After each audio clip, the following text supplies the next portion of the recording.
So by default, you have a certain bar layout that shows up in the Gantt chart view. And you can also easily change around the bar layouts if you want to. So for that, I'm going to go around over here on the Gantt chart format tab right here. And if I were to go around over here under layouts right here, if I were to click, then you can see that bar is an option. So right now you can see the date format right here, which is in this format. And if I were to go around over here and change it to another format and press OK, then you can see that the format changes out right here. If I were to go around under layout right here and change it back to default and press OK, then you can see that it gets back right there. You can go around over here and change out the bar height to, let's say, for example, 24. And if you were to press OK, you can see that the height of the bars changes as well. You can go around onto layout and select something like 6 and press OK, and you can see that the size changes out right there.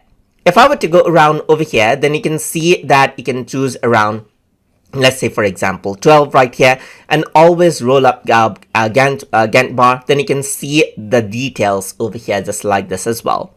And apart from that, you can also hide the rolling bars right here, and you don't see that anymore. So you can change it out according to how you want right here.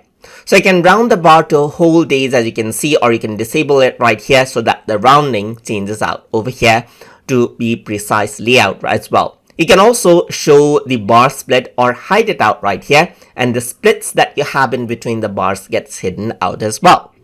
Under the layout, you can see the other section right here which says show drawing. And if I were to go around onto the drawing and select, let's say, for example, something like oval and draw this out right here, you can see that this is the oval that you have right here. So if I were to go to layout and disable this, you can see that the drawing simply disables right there.